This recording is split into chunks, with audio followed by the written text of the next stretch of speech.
मेरो नाम गाब्रिएल सुब्बा हो र म चाहिँ सिक्किममा सेवाकाई गर्छु हिमालयन फ्री चर्चमा। र परमेश्वरले यहाँलाई प्रशस्त आशीष दिउन्। आज परमेश्वरले यो बोल्ने अवसर दिनुभएको छ अनि परमेश्वरलाई धन्यवाद भन्न चाहन्छु। यो सुवर्ण अवसर, यो सुवर्ण बिहान, यो शुभ दिनको निम्ति अनि शुभ बिहानको निम्ति परमेश्वरलाई धन्यवाद भन्न चाहन्छु। यहाँहरूको बिचमा अघि नै भनिसक्नु भएको छ विषयको के हो विषय भनेर, र म यहाँलाई पहिलो खण्डमा लाँदैछु भेटी के हो भनेर, र भेटी चाहिँ किन दिनुपर्छ भन्ने विषयमा, र भेटी के हो र भेटीलाई कसरी सदुपयोग गर्ने भन्ने विषयमा पहिलो म तपाईँहरूको बिचमा जानकारी गराउँदैछु बाइबलबाट। र प्रस्थानको 30 अध्यायको 11 देखि 16 सम्म हामीले हेऱ्यौँ भनेदेखि त्यहाँनिर धेरै डिस्टेन्सहरू पढेको हामी देख्छौँ। धेरै हामी पढ्न त पढ्छौँ त्यहाँनिर, तर त्यहाँ तीनटै मात्रै कुरा भनेको कुरा हामी देख्दछौँ। अनि भेटीको फाइदा भनेको चाहिँ के हो भन्नुहुन्छ भनेदेखि चाहिँ त्यहाँनिर पहिलो कुरो चाहिँ के भनेको छ भनेदेखि चाहिँ केही विपत्ति आइ नलाग्नको निम्ति भनेको छ नम्बर 1 मा। नम्बर 2 मा चाहिँ आफ्नो प्राणको उद्धारको निम्ति भनेको छ भने, तेस्रो नम्बर चाहिँ आफ्नो प्राणको प्रायश्चितको निम्ति भनेको छ। यो तीनवटा फाइदाजनक छ भेटीमा। र यस कारणले आज धेरै मानिसहरूले, धेरै विश्वासी जनहरूले हामीले भेटी दिँदै आएका छौँ मण्डलीभित्र। अनि हामी धेरै कुरा बुझ्न सक्दैनौँ, किनभनेदेखि आजभन्दा 20 वर्ष अगाडिको विश्वासीहरूले पनि, 10 वर्ष अगाडिको विश्वासीहरूले पनि यो भेटी दिने काम भइराखेको छ। अनि 1 वर्ष अगाडिको विश्वासीले पनि, आज मात्रै भर्खर आउनुहुने विश्वासीले पनि यो भेटी दिने कार्य चाहिँ अगाडि बढी नै राखेको छ। तर पनि मैले भेटी किन दिएँ र भेटीको मतलब के हो र भेटी मैले किन चढाउनु पर्छ र मैले भेटी कति चढाउनु पर्छ भन्ने त्यो मूल्य नबुझेको कारणले गर्दाखेरि मानिसहरूले आज यो कुरा नबुझेको कारणले एउटा रुललाई मात्रै फलो गरिराखेको छ। तर म तपाईँलाई आज यथार्थ कुरा भन्छु भेटी के हो भनेर, र भेटी किन दिनुपर्छ भनेर, र भेटीको महत्त्व चाहिँ के हो भनेर म तपाईँलाई भन्छु। भेटीको फाइदा चाहिँ के हो भन्ने विषयमा म तपाईँलाई स्पष्ट गराउन चाहन्छु। पहिलो कुरो चाहिँ के भनेको छ भन्दाखेरि हामीले 11 मा हेऱ्यौँ भनेदेखि चाहिँ त्यहाँ के देख्छौँ भने प्रस्थान 30 अध्यायको 11 मा हेऱ्यौँ भने चाहिँ केही विपत्ति आइ नलाग्नको निम्ति भन्छ। विपत्ति भनेको धेरै प्रकारको हुन्छन् है। इन्सिडेन्ट, एक्सिडेन्ट, दुर्घटनाहरू हुन्छ। अचानक घर परिवारभित्र मृत्यु हुनसक्छ, कसैको मृत्यु हुनसक्छ। घर परिवारभित्र कसैको दुर्घटना हुनसक्छ, कसैसँग अमिलाप, अशान्ति, त्यो पनि विपत्ति हो। हामी चढ्ने गाडीहरूमा एक्सिडेन्ट भएर, हाम्रो दुर्घटना भएर हाम्रो मृत्यु हुनसक्छ, त्यो पनि विपत्ति हो। त्यसको मूल्य चाहिँ हामीले तिरेका रहेछौँ। के विपत्ति आइ नलाग्नु थियो। विभिन्न प्रकारको बिमारीहरू हुन्छ, कहिले निको नहुने बिमारी हुन्छ, त्यो पनि विपत्ति हो। जति खर्च गर्दा पनि निको नहुने बिमारी हुन्छ, त्यो पनि विपत्ति हो भनिकन त्यो विपत्तिलाई थाम्नको निम्ति चाहिँ हामीले आज भेटी दिएका रहेछौँ भन्ने कुरो हामी बुझ्छौँ। तर हामीले धेरै जसो के गर्छौँ भन्दाखेरि हामी भेटी यसरी हाल्छौँ कि सञ्चालकले भनेको कारण, पास्टरज्यूले भनेको कारण, धर्मगुरुले भनेको कारण मात्र हामी भेटी हाल्ने गर्छौँ। ल अब हामी भेटी उठाउँ भनेर भेटी, अनि सञ्चालकले भन्यो पुलपिटबाट हामी भेटी उठाउँ, अब हामी भेटी उठाउनेछौँ। सबैजनालाई हालेको देखेर नयाँ विश्वासीले पनि अब हामी भेटी यसरी हाल्नुपर्नेछ भने भेटी हाल्छौँ। तर वास्तविक कुरो हामीले भेटी किन दिने, भेटी किन दिनुपर्छ भन्ने वास्तविक कुरो नबुझेर हामी हालेका रहेछौँ। तर आज म तपाईँलाई जानकारी गराउन चाहन्छु कि भेटीको महत्त्वको बारेमा। भेटी चाहिँ तपाईँको सुरक्षा हो। अनि भेटी चाहिँ जब तपाईँले भेटी दिनुहुन्छ भने तपाईँको जीवनमा प्रोटेक्सन आउँछ, सुरक्षा आउँदछ। जब तपाईँले यो भेटीलाई मूल्याङ्कन गर्नुहुन्छ भने तपाईँले भेटी कति दिनुपर्छ त्यो पनि तपाईँले मूल्याङ्कन गर्नुहोस्। र भेटीको सीमित हुँदैन, त्यो असीमित हो। भेटी भनेको जति पनि हाल्न सक्नुहुन्छ। र यसैले भेटीको मूल्याङ्कन गर्ने हो भने भेटी तपाईँको जीवनको सुरक्षा हो। यसैले गर्दा हामीले भेटी प्रशस्त दियौँ अनि हाम्रो जीवनलाई सुरक्षा गरौँ। किनभने बाइबलले भन्दछ, लुका 6:38ले भन्दछ, देऊ र तिमीलाई दिनेछ, जुन नापले तिमीहरू नाप्छौ त्यही नापले तिमीहरूको निम्ति नापिनेछ भनिकन येशू ख्रीष्टले भन्नुभयो। यस कारणले आज हामी हाम्रो प्रोटेक्सनको निम्ति यदि तपाईँ र मैले थोरै दिन्छौँ, हाम्रो लागि थोरै प्रोटेक्सन हुन्छ, र धेरै दिन्छौँ, धेरै नै प्रोटेक्सन हाम्रो जीवनमा आउँदछ। म तपाईँलाई आज यथार्थ कुरा भन्न चाहन्छु कि बाइबलमा रेयरली भएको कुराहरू म भन्न चाहन्छु। आज धेरै मानिसहरूले, धेरै विश्वासीहरूले आज मिस गरिराखेका छौँ यो वचनलाई। त्यस कारणले केही विपत्ति आइ नलाग्नको निम्ति नम्बर 1 मा हामी दिन्छौँ भने नम्बर 2 को फाइदा चाहिँ प्राणको उद्धारको निम्ति भनेको छ। आज किन आजसम्म मानिसहरू बिमारी अवस्थामा परिरहन्छन्? हिजो अभाव घटी कमीमा जिराखेको थियो भने आज ख्रीष्ट येशूमा आएर अभावमै जिराखेको छन्, घटी कमीमा जिराखेका छन्। किन त भन्दाखेरि उद्धार नभएकोले। किनभने प्राणको उद्धार भन्नुको मतलब नै यो हुन्छ कि जब हामी ख्रीष्टमा आयौं, ख्रीष्टमा आइसकेपछि हाम्रो जीवन नयाँ हुँदछ अनि हाम्रो जीवनमा नयाँ आशिष आउँदछ। घटी र कमी अभावहरूलाई पनि पूरा हुँदै जाँदछ। यसकारणले गर्दाखेरि हाम्रो गरिबीपन समाप्ति हुनु हो उद्धार भनेको चाहिँ। जब हामीलाई आइआवता हुन्छ बिमारी, हिजो पनि हामी बिमारी अवस्थामै थियौं र ख्रीष्ट येशूमा पनि बिमारी अवस्थामै आयौं। त्यस अवस्थामा आएर पनि आज प्रार्थना गरे पनि निको हुँदैन भने हाम्रो प्राणको उद्धार भएको हुँदैन। यसकारणले यो बिमारीलाई अन्त गर्नुको लागि, गरिबलाई अन्त गर्नुको लागि नै उद्धार भन्दछ। यसकारणले उद्धार भन्नेको मतलब नै यही हो। यसकारणले तपाईले जब भेटिहाल्नुहुन्छ भने तपाईले उद्धार पाइराख्नु भएको हुँदछ। नम्बर 3 को फाइदा चाहिँ के छ भन्दाखेरि प्राणको प्रायश्चितको बलि भन्छ। प्राणको प्रायश्चितको निम्ति जब हामी पाप गर्छौं, ख्रीष्ट येशूले आजभन्दा 2016 वर्ष अगाडि नै उहाँले हाम्रो पापको क्षमा गर्नुभएको हो। तर त्यो विषय भन्ने हो भने आत्माको विषय हो। तर हामी शरीरमा पटक पटक चुकेको कारणले गर्दा प्रिय मित्रहरुमा तपाईलाई एउटा कुरा भन्न चाहन्छु, हामी हरेक दिन मानिसहरूलाई दोष लगाउँछौं अनि हरेक दिन हामी पाप गर्छौं, मानिसलाई नराम्रो गाली गरी पठाउँछौं, शराब बोली बोल्दछौं। यो नै मानिसको ठूलो पाप हो। यसैले गर्दाखेरि आज पाप हुने काम गरेको कारणले गर्दाखेरि प्राणको प्रायश्चितको बलि पनि हामी छुट्याउने गर्नुपर्दछ। अनि प्राणको प्रायश्चितको बलि चाहिँ किन छुट्याउनु पर्छ भन्दाखेरि म तपाईलाई भन्न चाहन्छु कि हामीले दिन दोष पाइराखेका छौं आफ्नो कामहरुमा र हामीले पनि आफ्ना मानिसहरूलाई दिनै दोष लगाइराखेका छौं। त्यसकारणले यो दोष बलि र पाप बलिको भेटी छुट्याउनु पर्छ भनिकन बाइबलले भनेको छ। र म तपाईलाई एउटा कुरा भन्न चाहन्छु, प्रस्थानको 30 अध्यायको 15 पदमा यो कुरा भनेको छ, प्राणको प्रायश्चितको बलि र प्राणको प्रायश्चितको भेटी भनेको चाहिँ वास्तविक कुरा तपाईले मण्डलीभित्र ल्याउनु हुँदैन। र यो भेटी चाहिँ कहाँ लानुपर्छ, कसलाई दिनुपर्छ भन्ने विषयमा तपाईलाई म बाइबलबाट स्पष्ट गराउन चाहन्छु। दोस्रो राजा 12 अध्यायको 16 पदमा लेखिएको छ, पाप बलि र दोष बलिको भेटीको रकम चाहिँ भवनभित्र ल्याइदैन थियो, त्यो चाहिँ पुजारीहरूको हुन्थ्यो भनिकन बाइबलले भनेको छ। यसकारणले तपाईलाई जसप्रति विश्वास लाग्छ, जुन धर्मगुरुप्रति विश्वास लाग्छ, या त तपाईको आफ्नै धर्मगुरुलाई, तपाईको आफ्नै मण्डली धर्मगुरुलाई पनि दिन सक्नुहुन्छ। यो भनेको चाहिँ तपाईले केवल धर्मगुरुलाई दिन सक्नुहुन्छ। भन्नुहोस् तपाईले यस प्रार्थना, यो दोष बलि र पाप बलिको रकम चाहिँ तपाईले कसरी छुट्याउनु पर्छ भन्ने म तपाईलाई एउटा सजेसन म दिन चाहन्छु। तपाईको प्रत्येक every morning and every evening तपाईले हरेक दिन, हरेक बिहान, हरेक बेलुकी गर्नुहुने प्रार्थनामा तपाई घुँडातामा जानुहोस् अनि प्रभुसँग भन्नुहोस्। तपाईले आफ्नो मुठीमा आफ्नो इच्छा अनुसार आफ्नो सो इच्छादान तपाईले छुट्याउनुहोस् अनि मुठीमा लिनुहोस्, आफ्नो दाहिने हातले समात्नुहोस्। तपाई कति छुट्याउनुहुन्छ? 20, 50, 100, 500, 1000, 1200 कति छुट्याउनुहुन्छ? तपाई जति सक्नुहुन्छ आफ्नो मुठीमा राख्नुहोस् र घुँडा टेक्नुहोस् र प्रार्थना गर्नुहोस्। भन्नुहोस् कि प्रभु, म हरेक दिन पापी छु, म हरेक दिन पाप काम गर्दछु, हरेक पटक चुक्दछु, त्यसकारणले मलाई पाप नलागोस् भनिकन प्रार्थना गर्नुहोस्। म हरेक दिन मानिसलाई दोष लाउने काम गर्दछु, हरेक दिन म दोषी ठहरिनछु, हे प्रभु मलाई दोष नलागोस्। जब तपाईले यसरी छुट्याउनुहुन्छ त्यो रकमलाई तपाईले राख्नुहोस् कि ठक्कै तपाईले कन्तुरमा या खुत्रुकेमा राख्नुहोस् या तपाईको बक्समा राख्नुहोस्। अनि जब 1 महिना, 2 महिना, 3 महिना हुन्छ त्यसलाई काउन्ट गरेर तपाईको धर्मगुरुलाई अथवा तपाईले विश्वास गरेको धर्मगुरुलाई हस्तान्तर गर्नुहोस्।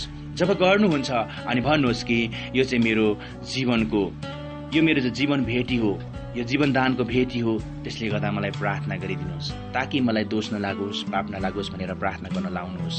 जब तपाईले प्रार्थना गरी माग्नुहुन्छ अनि त्यही दासलाई तपाईले आफ्नो छुट्याएको, परमेश्वरको निम्ति छुट्याएको त्यो दान भेटी आफ्नो दासलाई दिनुहोस्। अनि जब तपाईको निम्ति प्रार्थना गरिदिनुहुन्छ तपाईको दोष काटिँदै जाँदछ, तपाईको पापहरू काटिँदै जाँदछ। यसकारणले गर्दाखेरि यो भेटीको नियम चाहिँ यस्तो छ, तपाईँलाई म भन्न चाहन्छु भेटी चाहिँ कस्तो हो भनेर। भेटी चाहिँ कसरी दिनुपर्छ र कस्तो हुन्छ भन्ने विषयमा तपाईँलाई म भन्न चाहन्छु।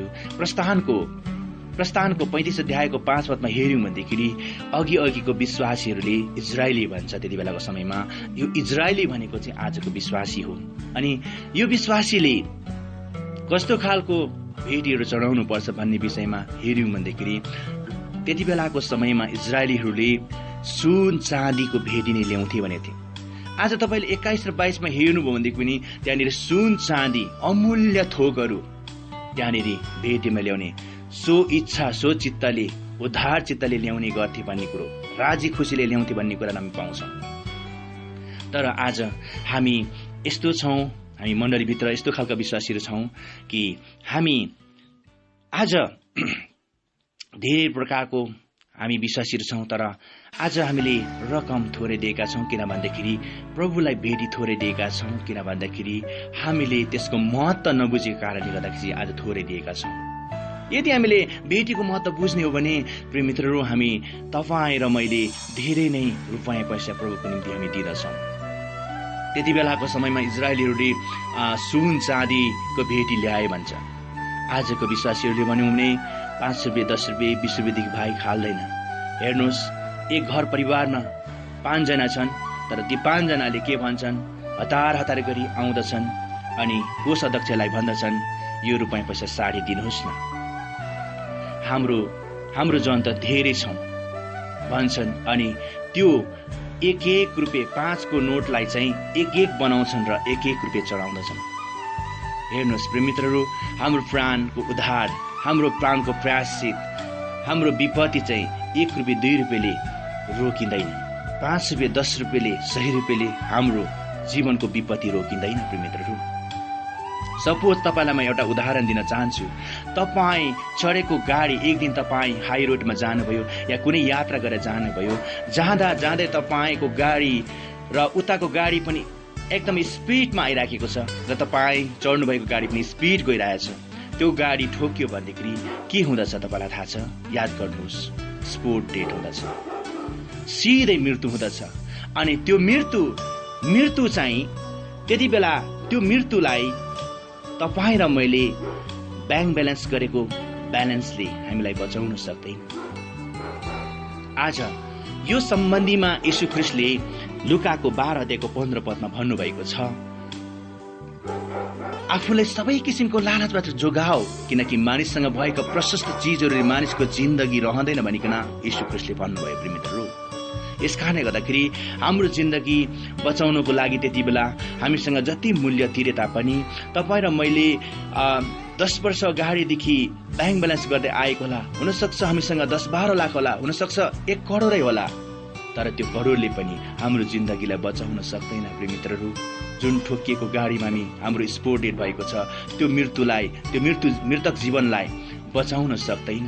त्यस कारणले हो त्यसको मूल्य तिरेका हौँ। प्रिय मित्रहरू, हामीले सोचौँ कि मैले कति दाम तिर्नुपर्छ, मेरो जीवनको प्रोटेक्सनको लागि, मेरो जीवनको विपत्ति थामिनको लागि मैले कति मूल्य दिनुपर्छ भन्ने कुरो चाहिँ हामीले सोच्यौँ भनेदेखि हामीले अब 500 का नोटहरूलाई, 1000 का नोटहरूलाई, त्यसै 5000 का नोटहरूलाई, 10,000 को नोटहरूलाई, 50,000 को नोटलाई अब हामी चर्चभित्र आउन दिनेछौँ। हालेलुया, आमेन। अनि बाइबलले यो कुरा सिकाउँदछ, जब हामी धेरै दिँदछौँ प्रिय मित्रहरू, हाम्रो जीवनमा धेरै प्रोटेक्सन आउँदछ। जब थोरै दिन्छौँ, थोरै नै प्रोटेक्सन आउँदछ, सुरक्षा भन्ने कुरो थोरै नै आउँदछ। यसैले गर्दा धेरै दिन्छौँ धेरै सुरक्षा, थोरै दिन्छौँ थोरै सुरक्षा। अब तपाईँ र मैले विचार गरौँ। यस कारणले म तपाईँलाई भन्न चाहन्छु कि आजको भेटीको महत्त्व, तपाईँलाई थाहा छ कि पहिलाको समयमा भेटी यस्तोसम्म गरे। त्यहाँनिर तपाईँले प्रस्थानको 36 अध्यायको पुस्तकमा हामीले हेऱ्यौँ, 36 अध्यायमा 36 अध्यायको 3 देखि तपाईँले 7 सम्म हेर्नु भन्दाखेरि त्यति बेला इजरायली भनेको आजको विश्वासीहरू, अनि त्यति बेलाको इजरायलीले के गरे भन्नुहुन्छ भन्दाखेरि अनि आफ्नो काम छोडेर मूसालाई सघाउन आए भनेको छ। मूसालाई सघाउन आए। त्यति बेलाको समयमा यो मण्डली पवित्र स्थानको सरसामानको निम्ति भेटीहरू जम्मा गरिराखेको थियो। तपाईँले 35 अध्यायमा हेर्नु भन्दाखेरि मण्डली निर्माणको निम्ति भेटी भनेको पाउनुहुन्छ तपाईँले। अनि त्यो मण्डली निर्माणको निम्ति भेटी उठाएको। अनि आज तपाईँलाई म भन्न चाहन्छु कि यो भेटी चाहिँ केवल मण्डली बनाउनको निम्ति हो। यो भेटी भनेको चाहिँ केवल मण्डलीको प्रोपर्टी हो। यो न त पास्टरले न त विश्वासीहरूले अधिकार गर्न सक्छ। केवल यो चाहिँ परमेश्वरको भाग हो अनि परमेश्वरको मण्डलीको निम्ति खर्चिनु पर्दछ, किनभने यो मण्डलीको परमेश्वरको मण्डलीको यो प्रोपर्टी हो, धन हो। यसैले गर्दा यसलाई ऋण लिने काम गर्नु हुँदैन प्रियमित्रहरू। किन आज धेरै मण्डलीमा देखेको छु कि आज त्यो भेटी दशंशा उठाएको भेटीबाट के गर्दछन् भन्दाखेरि अनि उनीहरूलाई खाँचो पर्यो भने ऋण लिने अनि कोषाध्यक्षहरूले दशंशा भेटी अनि खाँचो परेको व्यक्तिहरूलाई ऋण दिने गरेका छन्। प्रियमित्र सम्झिनुहोस् कि हामीले यो दशंशा र भेटी भन्ने कुरो चाहिँ हामीले यो ऋण माग्नको लागि ऋण लिनको लागि दिएका होइनौँ है। हामीले यति कुरा बुझौँ कि यो चाहिँ हामीले आफ्नो जीवनको सुरक्षाको निम्ति मूल्य दिएका हौँ भन्ने कुरो जानकारी तपाईँलाई प्राप्त भइसकेको छ। यसकारणले म तपाईँलाई यो कुरा भन्न चाहन्छु कि अघिका मानिसहरूले भेटी उठाउँदा केसम्म पनि गरे भन्नुहुन्छ भन्दाखेरि जब इजरायलीहरूले मूसालाई सघाउन आउँदाखेरि यस्तोसम्म भयो कि भयो अब रोक, त्यो सरसामानको निम्ति सरसामान चाहिने भन्दा आवश्यक कुराहरू भन्दा बढी आइसकेको सामान थियो। त्यसकारणले मूसाले भन्यो कि अब रोक, अब बन्द गर, रोक भन्ने सम्म भएको थियो। तर आजको विश्वासीहरूमा हामीमा कमजोरी के देख्छौँ भने आज परमेश्वरको भवन बनाउन भन्दाखेरि हामीलाई परमेश्वरको भवनको निम्ति हामी भेटी उठाउन भन्दाखेरि हामीलाई दुःख लाग्छ है। तर परमेश्वरले यसरी भन्नुहुन्छ, हागेको पुस्तक 1 अध्यायको 7 र 8 मा हेर्यौं भन्दाखेरि त्यहाँनिर यसरी भनेको कुरा हामी पाउँछौँ। सेनाका परमप्रभु भन्नुहुन्छ, आफ्नो आफ्नो चालको विचार गर, डाँडा डाँडा हुँदो उक्लेर काठपात ल्याऊ र मेरो भवन बनाऊ, त म त्यसमा खुसी हुनेछु र मेरो महिमा हुनेछ भनिकन परमप्रभु भन्नुहुन्छ। आमेन। आज तपाईँलाई थाहा छ हामीले सही जग्गामा नछरेको कारण हामीलाई अभाव र घटी कमी भइराखेको छ प्रियमित्रहरू। यसैको कारण यी भेटीको कारणले हाम्रो जीवनमा घटी कमी भइरहेछ, हाम्रो जीवनमा बिमारी भइराखेको छ, हाम्रो जीवनमा समस्याहरू आइरहेछ, हाम्रो परिवारमा अमिलाप अशान्ति झैँ झगडा भइराखेको छ, हाम्रो मण्डलीहरूमा फुटहरू आइराखेको छ अनि त्यो मण्डली फुटाएर लाने, टुक्रेर जाने, मण्डलीभित्र व्यभिचार सुरु हुने यही भेटीको कारण हो प्रियमित्रहरू। हामी जब भेटी दिँदैनौँ, जब परमेश्वरलाई चढाएको भेटी हामीले ऋण लिन्छौँ अनि ऋण दिन्छौँ भन्दाखेरि प्रियमित्रहरू हाम्रो जीवनमा ठुलो समस्या हुने गर्छ। हाम्रो विपत्तिहरू चाहिँ रोकिने होइन, तर हाम्रो विपत्ति चाहिँ अझै बढ्दै गरेको हुँदछ। यसकारणले म तपाईँलाई यो कुरा भन्न चाहन्छु कि प्रियमित्रहरू आजको यो बिहानमा तपाईँलाई मैले यो भेटीको सम्बन्धमा मैले बोलेको छु कि हजुरले सुन्नुभयो। मैले जुन कुरा भनेको छु यथार्थ बाइबलको यथार्थ घटनाहरू, यथार्थ बाइबलका सत्य कुराहरू नै भनेको छु। मैले अवश्य मलाई लाग्छ कि म निसन्देह छु कि म निर्धक्क छु कि मैले आफ्नो पकेटबाट यो बोलेको छैन प्रियमित्रहरू। जो बाइबलमै बोलेको कुराहरू, बाइबलमा लेखिएका कुराहरू नै तपाईँहरूलाई मैले भनिराखेको छु प्रियमित्रहरू। अनि यसकारणले म तपाईँलाई भन्न चाहन्छु कि आजको यो सुन्दर बिहानमा तपाईँ आशिषित हुनुहोस्। जब तपाईँले भेटीको नियम पालन गर्नुहुन्छ भने तपाईँले जीवनमा हजारौं आशिषहरू पाउनुहुनेछ प्रियमित्रहरू। तपाईँले कहिले गरिब हुनुहुने छैन प्रियमित्रहरू, किन बाइबलले भन्दछ, हितोपदेश 28:27ले भन्छ, दिनेलाई कहिले अभाव हुँदैन।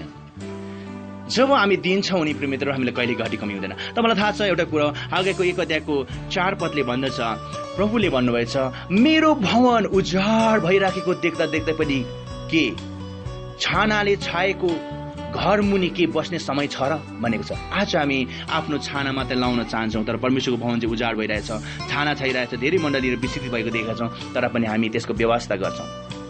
त्यसकारण त प्रभुले भन्नुभयो, तिमीहरूको आफ्नो आफ्नो चालको विचार गर भनेर हागेको 1 अध्यायको 7 पदमा परमेश्वरले भन्नुभएको छ। तिमीहरूको आफ्नो आफ्नो चालको विचार गर। आज हाम्रो जीवनमा घटी कमी भइरहेको कुराहरू म तपाईँलाई प्रिय मित्र भन्न चाहन्छु। यहाँनिर हामीले चिताएको कुरा पुरा नभएको कुरा म तपाईँलाई भन्न चाहन्छु। यथार्थ कुरा हागेको 1 अध्यायको 6-9 म तपाईँलाई भन्न चाहन्छु। 6-9 र 7 8 मा म तपाईँलाई भन्न चाहन्छु हागेको पुस्तक 1 अध्यायको। अनि 6 पदमा के भनेको छ भन्दाखेरि, तिमीहरूले छर्न त धेरै नै छरेका छौ, तर थोरै मात्र कटनी गरेका छौ। हेर्नुहोस् न प्रिय मित्रहरू, हामीले छरेपछि धेरै कटनी गर्नुपर्ने होइन र, तर किन थोरै मात्र हुन आयो? किन भन्दाखेरि कारण छ यहाँ। तिमीहरू खाना त खान्छौ तर अगाउँदैनौ, पिउन त पिउँछ तर तिमीहरूको तिर्खा मर्दैन, तिमीहरू लुगा लाउन त लाउँछौ तर तिमीहरूमा कोही पनि न्यानो हुँदैन, कमाई गर्नेले पनि कमाएर ल्याएको जति छेड परेको थैलीमा राख्दछौ। हेर्नुहोस् न, हामीले आज छेड परेको थैलीमा राखेको कारणले गर्दाखेरि हामीलाई घटी कमी अभावहरू भइराख्दछ प्रियमित्रहरू। हाम्रो समस्या कहिले पनि टरिँदैन प्रियमित्रहरू। हामी कहिले पनि आफ्नो जीवनमा पर्याप्त रूपमा सन्तुष्टि हुन सक्दैनौँ। यस कारणले हो म तपाईँलाई एउटा कुरा भन्न चाहन्छु। हागेको 1 अध्यायको 9 पदमा, तिमीहरूले धेरै आशा त राख्यौ, तर हेर थोरै मात्र हुन आयो। जब हामीले धेरै आशा राख्यौँ भने त धेरै नै हुन आउनुपर्ने होइन र प्रिय मित्रहरू। तर हेर्नुहोस् न, तिमीले धेरै आशा त राख्यौ तर थोरै मात्र हुन आयो भनिकन परमेश्वर भन्दै हुनुहुन्छ।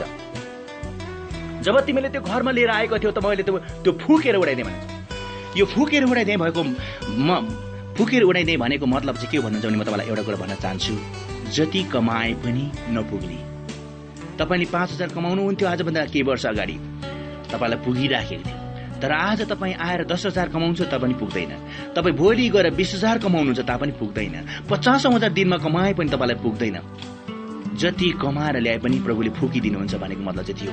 यसकारणले किन फुकिदिनु हुँदो रहेछ त? हामीलाई जति कमाए पनि नपुग्ने चाहिँ किन परमेश्वरले बनाउनु हुँदो रहेछ भन्दाखेरि परमेश्वर एउटै कुरामा रिसाउनु भएछ। म तपाईँलाई एउटा कुरा भन्न चाहन्छु, 9 पदमा, हागै 1:9 पदमा परमेश्वर रिसाउनु भएको छ एउटा कुरामा, हामी प्रति दुखित हुनुभएको कारण चाहिँ एउटै कुरो छ। म तपाईँलाई भन्न चाहन्छु, सेनाको परमप्रभु भन्नुहुन्छ, किनभने मेरो भवन चाहिँ उजाड भइराखेको छ तर तिमीहरू भने आफ्ना घर बनाउनलाई दगुर गर्दछौ। हेर्नुहोस् त, आज हामी परमेश्वरको घर लथालिङ्ग हुँदा पनि हामीले आफ्नो घर बितेको चाल पाउँछौँ, हाम्रो घर मात्रै लडेको चाल पाउँछौँ, हाम्रो घर मात्रै उजाड स्थान भएको चाल पाउँछौँ, हाम्रो घर मात्रै उजाड भएको हामी देखिराखेको छौँ, तर परमेश्वरको घर उजाड भएको हामी देख्दैनौँ। त्यसकारण परमेश्वर यो कुराप्रति दुखित हुनुभएको, त्यसकारणले हामी जति कमाए पनि नपुग्ने भएको कारण चाहिँ यो हो। प्रिय मित्रहरू, आजदेखि हामी ख्याल गरौँ कि म तपाईँलाई फेरि पनि एकपल्ट 1 सेकेन्ड भन्न चाहन्छु, हागैको 1 अध्यायको 7 र 8लाई नियम पालन गरौँ, किनभने परमेश्वरको वचनले भन्दछ, सेनाको परमप्रभु भन्नुहुन्छ, आफ्नो चालको विचार गर, डाँडा हुँदो उक्लेर काठपात ल्याऊ र मेरो भवन बनाऊ, त म त्यसमा खुसी हुनेछु र मेरो महिमा हुनेछ भनिकन परमप्रभु भन्नुहुन्छ। आमेन। आज जब हामीले परमेश्वरले खुसी पार्ने काम गर्छौँ भने प्रिय मित्रहरू, हाम्रो जीवनमा खुसीको बहारले छनेछ, खुसी आउनेछ, खुसी नै खुसी दिन हुनेछ हाम्रो लागि। यसकारणले म तपाईँलाई भन्न चाहन्छु, आज यो शुभ बिहानमा म तपाईँलाई भन्न चाहन्छु कि यो बिहान समयमा तपाईँलाई परमेश्वरको वचनबाट आशिष बनाउनुको निम्ति परमेश्वरले मलाई तपाईँको माझमा ल्याउनु भएको छ। म परमेश्वरलाई पनि धन्यवाद दिन चाहन्छु। पुत्र यीशु ख्रीष्ट पवित्र आत्मा त्रिएक परमेश्वरलाई म धन्यवाद भन्न चाहन्छु। पिता पुत्र पवित्र आत्मा त्रिएक परमेश्वरलाई म धन्यवाद भन्न चाहन्छु यस समयको लागि। अनि विशेष गरी म तपाईँलाई भन्न चाहन्छु कि भेटीले चाहिँ तपाईँको जीवनको सुरक्षा गर्छ भने दशंशाले चाहिँ तपाईँको आय स्रोत ल्याउँदछ। मित्र, तपाईँमा आय स्रोत ल्याउँदछ। भेटी तपाईँको सुरक्षा हो भने दशंशा हाम्रो आय स्रोत हो। म तपाईँलाई भन्न चाहन्छु कि मलाई 3:10 पदमा जम्मै दशंशा भण्डारमा ल्याउन मेरो घरमा भोजन रहोस्। यसरी मलाई जाँचेर कि म स्वर्गको झ्यालहरू उघारेर अटाउने ठाउँ पनि नहुनेसम्मको आशिष तिमीहरूमाथि वर्षाउँछु वा वर्षाउँदिन सेनाको परमप्रभु। यो चाहिँ हाम्रो आय स्रोत हो। जब तपाईँले दशंशा दिनुहुन्छ भने मित्रहरू, त्यो दशंशाले चाहिँ के गर्छ भन्दाखेरि तपाईँको आय स्रोत ल्याउँछ। जब तपाईँले दशंशा दिनुहुन्न भन्दाखेरि तपाईँको जीवनको आय स्रोतहरू रोकिने काम गर्दछ। यसकारणले तपाईँको आय स्रोत आइरहोस् भन्ने चाहनुहुन्छ भने तपाईँ र मैले दशंशा छुट्याउँ। दशंशाको नियम तपाईँलाई म अलिकति भन्न चाहन्छु। दशंशा भनेको तपाईँले 100 रुपियाँ कमाउनु भयो 10 रुपियाँ प्रभुको, 1000 रुपियाँ कमाउनु भयो 100 रुपियाँ प्रभुको, 1 लाख रुपियाँ कमाउनु भयो 10,000 प्रभुको। यसरी छुट्याउनु भयो भनेदेखि परमेश्वरले तपाईँलाई आशिष दिनुहुनेछ। म तपाईँलाई दशंशाको अलिकति रुल पनि म बताउन चाहन्छु कि दशंशा भन्ने कुरो नियम र दशंशालाई कहाँ सदुपयोग गर्न सकिन्छ र कहाँ लाउन सकिन्छ भन्ने कुरा म तपाईँलाई भन्न चाहन्छु। यहाँ यथार्थ भएको घटना र रियली भएको सत्य कुरा तपाईँलाई भन्न गइराखेको छु। उत्पत्तिको 14 अध्यायको 18 देखि 20 सम्ममा एउटा कुरा लेखिएको छ। सालेमका राजा मल्कीसेदेक रोटी र दागमता लिएर अब्राहमलाई भेट गर्न आए। तिनी सर्वोच्च परमेश्वरको पुजारी थिए। अनि तिनले अब्राहमलाई यसो भनेर आशीर्वाद दिए, स्वर्ग र पृथ्वी सृष्टि गर्नुहुने सर्वोच्च परमेश्वरबाट अब्राहमलाई आशिष मिलोस्। अनि 20 पदमा पनि यसरी भनेको छ, सर्वोच्च परमेश्वर धन्यका हुन् जसले तपाईँको शत्रुलाई तपाईँको हातमा सुम्पिदिनु भयो। अनि अब्राहमले तिनलाई सबै कुराको दशंशा दिए भनिकन बाइबल भन्दछ। प्रिय मित्रहरू, आज यहाँ सिम्पल कुरा हामी देख्छौँ यो दशंशालाई सदुपयोग गर्ने कुराहरू। तपाईँले यहाँ देख्नुहुन्छ कि ब्लेसिङ ट्रान्सफरेसन भन्ने कुरा हामी देख्छौँ। जब हामी एकरो होइन, आशिष लिने अनि दिने दुईटै सहभागी हुन पर्दछ। जस दरबाट तपाईँले आशिष पाउनुभयो प्रिय मित्रहरू, जस पास्टर दरबाट, जस धर्मगुरुबाट तपाईँले आशिष पाउनुभयो भने प्रिय मित्र, के तपाईँले उसलाई त्यो दशंशा तपाईँले उनलाई पनि हसन गर्न सक्नुहुन्छ। यहाँनिर हेर्नुहोस्, सालेमका राजाले जब अब्राहमलाई आशिष दिएको कुरा हामी पाउँदछौँ अनि अब्राहमले पनि सबै थोकको दशंशा चाहिँ मल्कीसेदेक राजाले दिएको कुरा हामी पाउँछौँ। ट्रान्सफरेसन, ब्लेसिङ ट्रान्सफरेसन भन्छ है, एक्सचेन्ज भन्छ, साटासाट। जब एउटै हातले ताली बज्दैन भने दुईटा हात मिलाएर ताली बज्छ भने त्यसरी नै आशिष दिने अनि लिने पनि सहभागिता हुनु पर्दछ। म तपाईँलाई अलिकति बुझाउन चाहन्छु कि बुझाउनको लागि तपाईँलाई एउटा पद भन्न गइराखेको छु। गलती 6 अध्यायको 6ले भन्छ, अब वचन सिक्नेहरू चाहिँ वचन सिक्नेहरू चाहिँ सिकाउनेको सबै काममा सहभागी होस् भनेको मतलब के हो त प्रेमीहरू? आज त मलाई थाहा छ कि सिकाउनेलाई मनी चाहिँदछ। त्यसरी नै तपाईँले आज सिक्नु भएको छ केही कुरा भने तपाईँले उसलाई खाली हात नपठाउनुहोस्। तपाईँले केही मूल्य तिरेर सिक्नुहोस्। केही मूल्य तिरेर जब तपाईँले सिक्नुहुन्छ भने परमेश्वरले तपाईँलाई आशिष दिनुहुनेछ। हितोपदेश 23:23ले भन्दछ, सत्यलाई किन औ त्यसलाई कहिले नबेच। सत्य कुरो त हेर्नु न प्रेमित्रहरू, किनी पढ्ने कुरोहरू बाइबलले अनुमति दिएको छ। तर हेर्नुहोस्, हामी भन्छौँ कि मिठो वचन पाएपछि, मिठो आशिष मानेपछि, हुन्छ पास्टर बाबु धन्यवाद, तपाईँले मिठो प्रचार गरिदिनु भयो, धन्यवाद है, परमेश्वरले आशिष दिउन् है। जस्ट मुखले मात्रै भन्छौँ, तर हामी चाहिने कुरा चाहिँ हामीले उहाँलाई दिँदैनौँ। त्यसकारण हाम्रो जीवनमा समस्या आइराखेको छ प्रेमित्रहरू। बाइबलले भन्दछ, हितोपदेश 11:25ले भन्दछ, उद्धार मानिसको उन्नति हुन्छ, अरूलाई सहायता गरेले सहायता नै पाउँछ। अनि तपाईँलाई थाहा छ कि म तपाईँलाई भन्न चाहन्छु कि हिब्रूको 13:16ले भन्छ, तर भलाइ गर्न सही हुन नबिर्सकिन कि यस्तै बलिदानमा परमेश्वर प्रसन्न हुनुहुन्छ भनिकन बाइबलले भन्दछ। यसकारण प्रेमित्र म तपाईँलाई भन्छु, परमेश्वरलाई खुसी पार्ने काम गरौँ। प्रभुका लोकहरूलाई कहिले पनि नबिर्सौँ, जस दरबाट तपाईँ आशिष पाइराख्नु भएको छ, जसको प्रार्थनाले तपाईँ निको भइराख्नुहुन्छ, जसको प्रार्थनाले गर्दाखेरि तपाईँ त्यो क्षेत्रमा पुग्नु भएको छ, त्यो डिग्री हासिल गर्नुभएको छ, त्यो पद तपाईँले पाउनु भएको छ, त्यो मनी तपाईँले पाउनु भएको छ, उहाँलाई कहिले नबिर्सिनुहोस्। जसको प्रार्थना कारणले तपाईँ चङ्गाई हुनुभयो उहाँलाई पनि नबिर्सिनुहोस्। जसको वचन शेयर गराएको कारणले गर्दाखेरि, जसले तपाईँलाई शिक्षा दिएको कारणले तपाईँ यो क्षेत्रसम्म आइपुग्नुभयो र यो कुरासम्म सिक्नुभयो, तपाईँले उहाँलाई पनि कहिले नबिर्सिनु। त्यस कारणले गर्दा 6:6 चाहिँ एकदम नियम पालन गरौँ। वचन सिक्नेहरू चाहिँ सिकाउनेको सबै काममा सहभागी होस् भन्ने कारण चाहिँ यही नै हो। तर यसको रहस्य हामीले धेरैचोटि नबुझेको कारण हाम्रो जीवनमा समस्या आएको छ प्रेमित्रहरू। त्यसैले गर्दा हामी गरिब छौँ, हाम्रो जीवनमा कमजोरता आइरहेको छ, निराश कुराहरू आइरहेको छ, बिमारहरू आइरहेको छ। यस कुरालाई समाप्ति गर्नको लागि चाहिँ हामीले यो कामलाई पुरै अध्ययन गर्नुपर्दछ र पालन गर्नुपर्दछ भनिकन म तपाईँलाई भन्न चाहन्छु। अनि म तपाईँलाई भन्न चाहन्छु कि यहाँ यो भेटीको विषयमा र दशंशको विषयमा हामीले आज दशंश र भेटीलाई हामीले एकै ठाउँमा राख्छौँ प्रेमित्रहरू। तर एकै ठाउँमा राख्छौँ अनि त्यसलाई जे पायो त्यही नै गर्छौँ, तर हामीले जुन कामको निम्ति हामीले प्रयोग गर्नुपर्ने हो गर्दैनौँ, अनि हाम्रो जीवनमा विपत्ति आउन थाल्दछ प्रेमित्रहरू। अनि हाम्रो जीवनमा विपत्ति आएपछि हामी आत्तिन थाल्दछौँ प्रेमित्रहरू।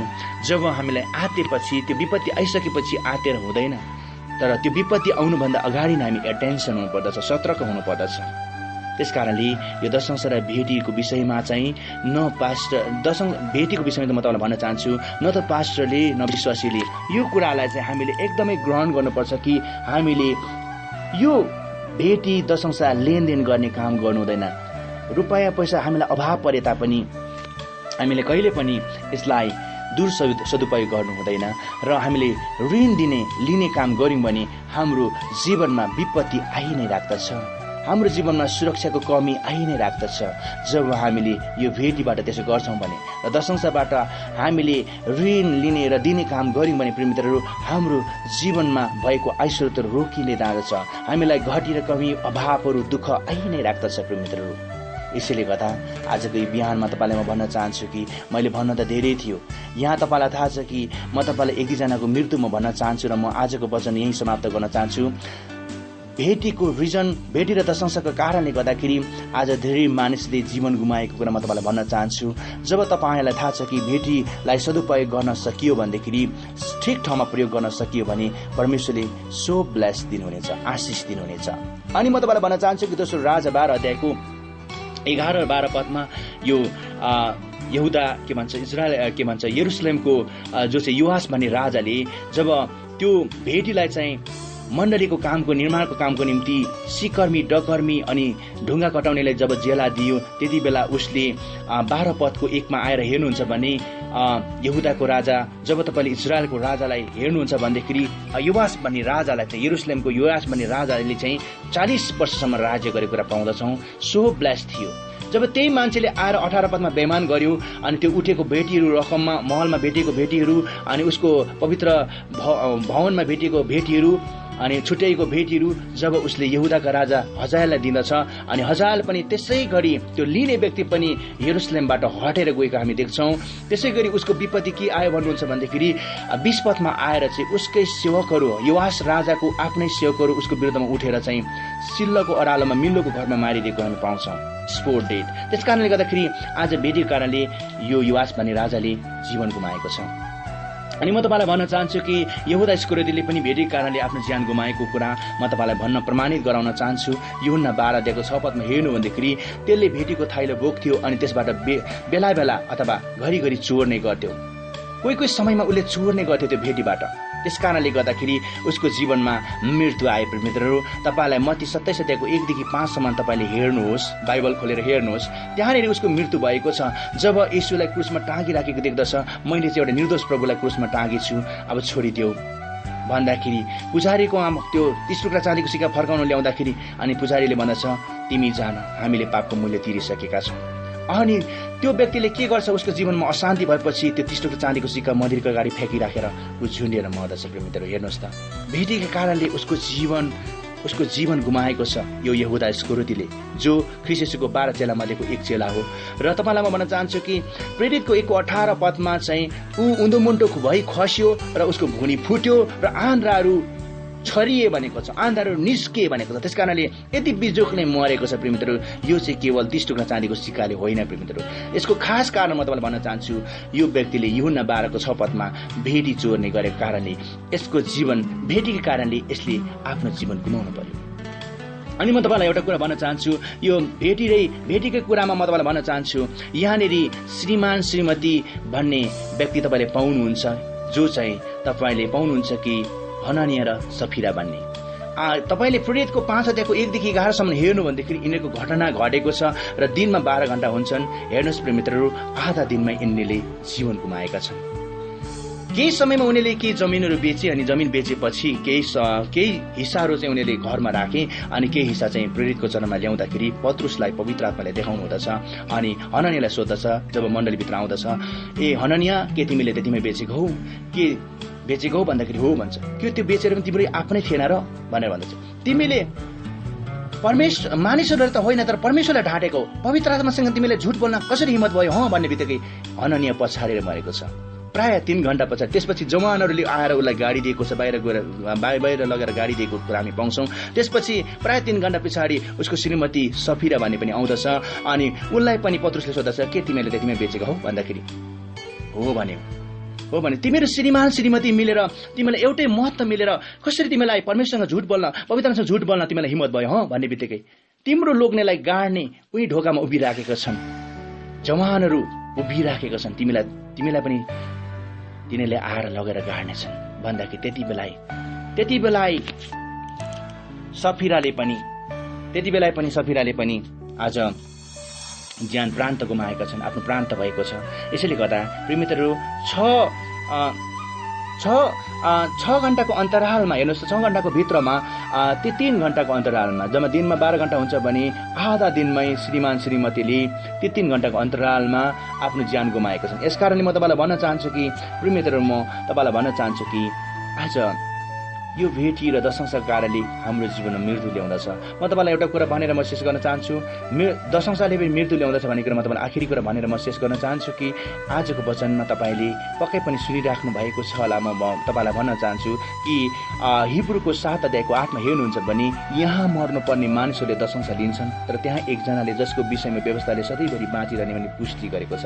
यसकारणले आज यहाँ मर्नुपर्ने मानिसहरूले मात्रै दशंशा दिँदैनन् भनेको बाइबलमा कुरा पाउँछौँ र जसले बाँच्न चाहन्छ त्यसले दशंशा दिँदछ, जो व्यक्ति मर्न चाहन्छ त्यसले दशंशा दिँदैन तर लिन्छ भनिकन बाइबलले भनेको छ। यसकारण प्रिय मित्र, अब सोचौँ, बाइबलका कुराहरू एक कुराहरू म तपाईँलाई भनिसकेको छु, भन्नुपर्ने त धेरै कुराहरू थियो, तर मैले यो संक्षिप्त रूपमा मैले तपाईँलाई भनिसकेको छु। सायद तपाईँ कतिजनाले बुझ्नुभयो होला, कतिजनाले बुझ्नु भएन होला। आजको वचन सुनेर धेरै नै आशिषित हुनुभयो भन्ने म पूर्ण विश्वास गर्छु। हवस् त, आजलाई म यही नै पास्टर गाब्रिएल सुब्बा यहाँहरूबाट बिदा हुन चाहन्छु। सबैजनालाई जय मसीह।